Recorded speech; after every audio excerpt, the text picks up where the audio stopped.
爱生活，爱美食。大家好，我是小丽。我们今天来做一款非常好吃的小零食——燕麦饼干。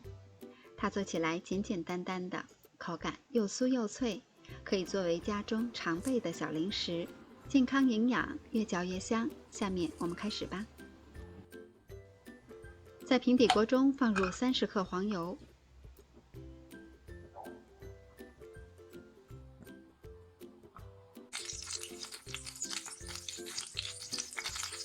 黄油融化了以后，加入150克的即食燕麦片，一直用小火慢慢的烘烤，一直炒到燕麦片颜色变得焦黄，已经能闻到麦香味了，然后关火放凉。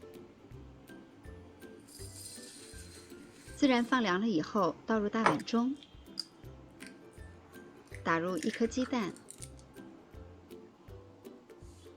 加入20克白糖，15克的玉米淀粉，20克的低筋面粉，再加入20克融化的黄油，几滴香草精，把所有的材料拌均匀。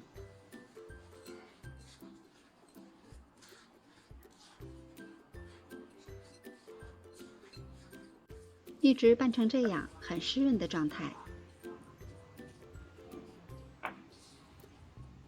然后直接揪下来一块，分成20个一个的小剂子，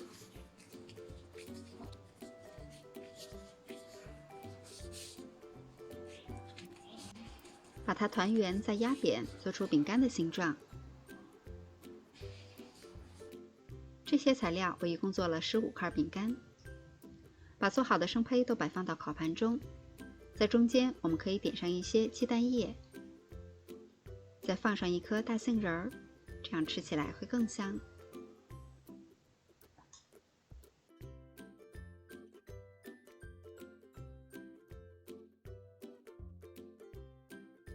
烤箱需要提前预热，180度上下火，放在中层烤20分钟左右。因为烤箱之间是有差异的，所以具体的温度和时间还要根据实际情况来适当的调节。烤到时间差不多，饼干上色均匀，就可以出炉了。出炉以后，我们先把它放到晾架上自然放凉，这样吃起来会更加的酥脆。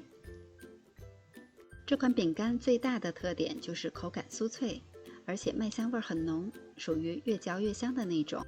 我们一般用燕麦片来做饼干，口感都是有一些发硬的，但是这款我们事先把燕麦片加工了一下，炒熟了以后呢，燕麦片本身就是很酥脆的了，再经过简单的烤制，口感又香又脆，比买的还好吃呢。我们可以一次多做一些，随吃随取，大人小孩都会喜欢。你也赶快试一下吧。我是小丽，喜欢我的视频请关注留言，明天见。